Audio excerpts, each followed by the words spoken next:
Hey guys, thanks for watching. I'm at the Be Better Golf School in Oklahoma with Dr. Kwon. Hi, Dr. Kwon. How's it going? So we've been using a few new tools that we haven't seen before on the channel, and I wanted to talk about as far as like things, Dr. Kwon, your opinion on training aids and different things that we've been using. I know that you're developing your own training aids coming up soon that you guys will see if you watch the Dr. Kwon YouTube channel. Well, one thing that they've seen on my channel is this thing called the Erickson bell. So just, it's sitting in the car right now, so I don't feel like grabbing it. But just kind of demonstrate like what is the usefulness of the Erickson bell compared to like we used to use a kettlebell, like an 8-pound kettlebell. Now you're using the Erickson bell. What do you like about that? Steven got the idea from the kettlebell swing. Mm-hmm. But the main advantage of the Erickson bell is because it's a planar, so you can easily visualize the plane and move the object along the plane. So when you swing it, like actually like you're swinging the Erickson bell here. You're holding like this. Yeah, and so like how should it kind of cut through the air? So the plane is inclined slightly here when you hold it. Then just move along that plane. Then try to maintain the arms relatively straight here. Yeah. If you go this way, then you're flipping the E-bell. So maintain that motion on the plane both ways here. So once you have this motion done consistently here, then you know which direction you have to guide the club.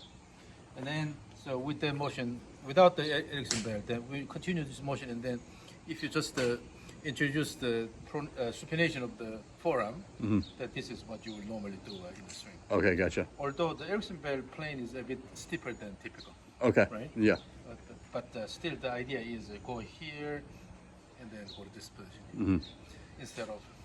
So when they use the Erickson bell, they're keeping it pretty like rib to rib or pretty on that functional swing plane. Also using the speed here, and you are slightly throwing both ways instead of try to just move it all the way using your strength. So have a pendulum motion. all right. Also, I wanted to ask you, Dr. Kwon, just about as far as like using tools. So like if you pick up the rope that we have, so like I know a lot of people have ordered a rope through your school and whatever.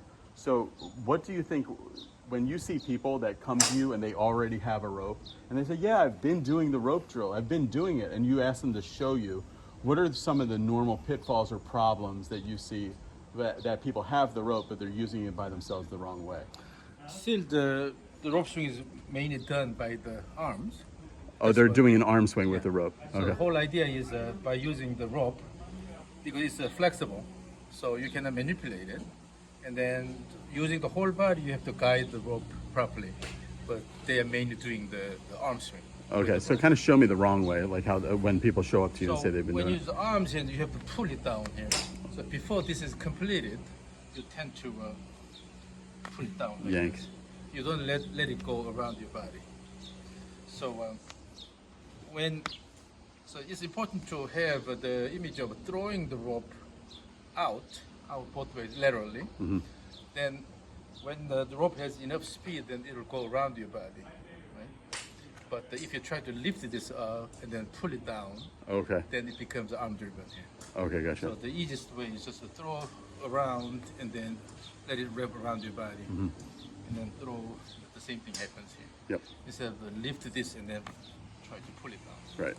And one thing I wanted to ask you, if I give you this, is that when I first met you, you had the step drills, and then last year you introduced the Shern stuff, and then when I've been watching your channel recently, you've been talking, you've been using some of the step drills more than others.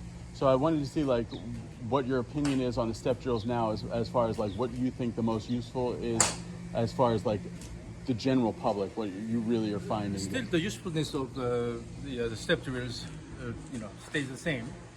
But the reason why I'm using stage 3 more than others now. So can you show us stage 3 real quick? Stage 3 is using your regular stance, and then introduce the trigger motion here, bring it back, and then swing.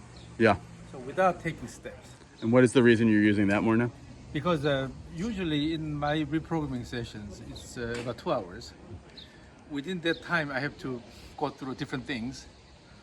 But some people are having trouble in taking steps. The coordination of the steps is too So difficult. the timing is incorrect, and oftentimes we spend too much time fixing the timings of the steps.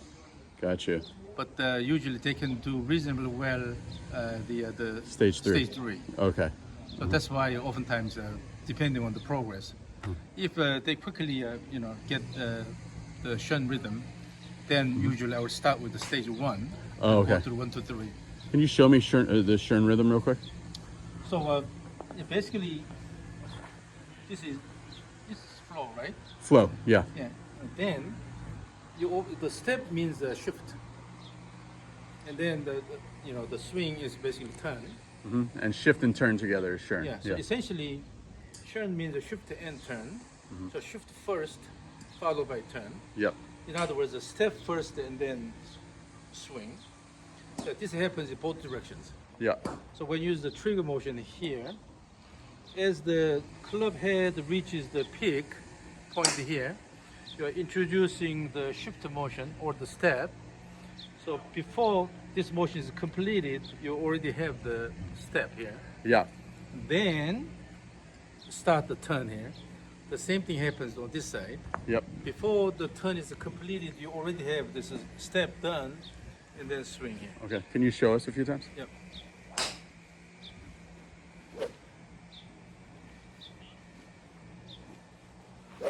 So you're walking towards me a little bit. Yeah.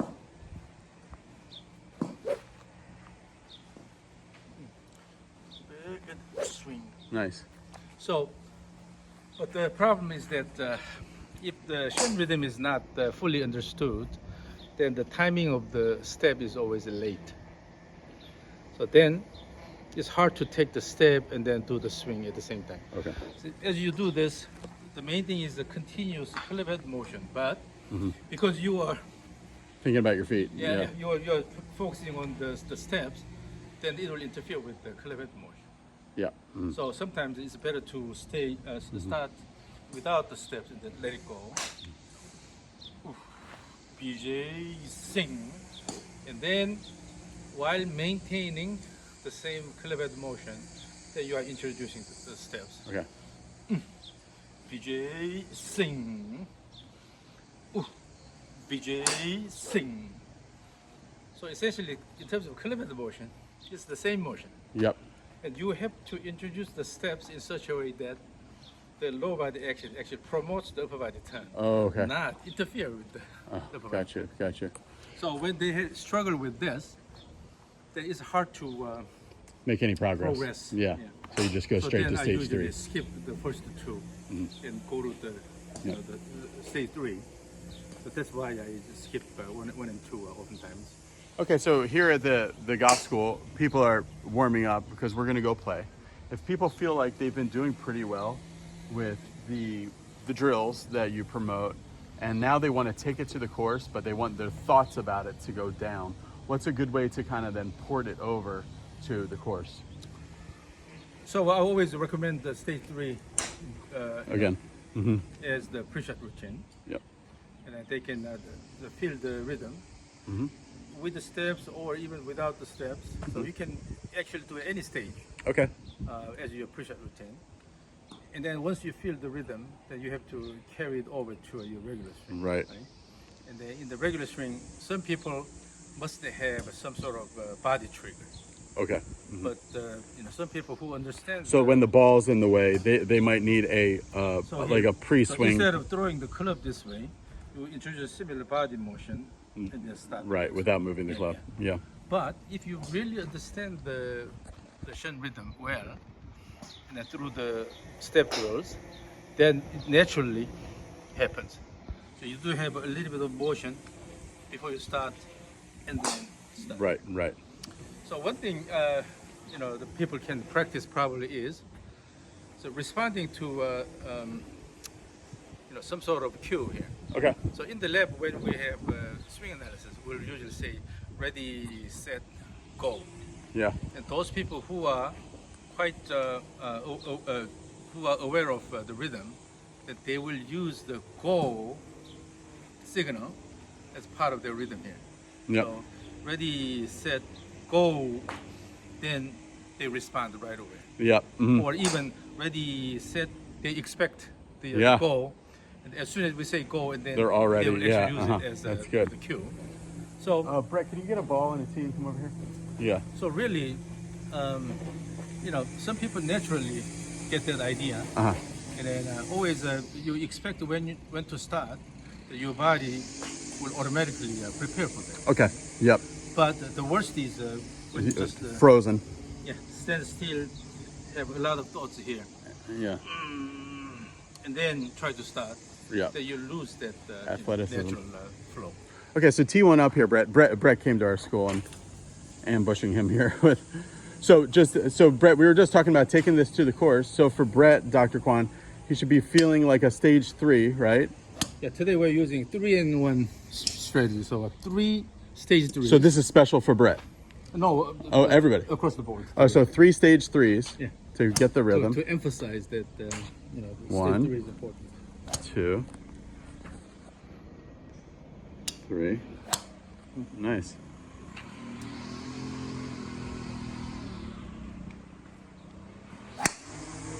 Oh, really good shot. Man, this guy does it on cue. So Good job, Brett. Brett is one of those who naturally get the Get flow. the Shern rhythm. From Yeah. From stage 3 to regular swing, Yeah. he naturally did this. It's using slight trigger motion.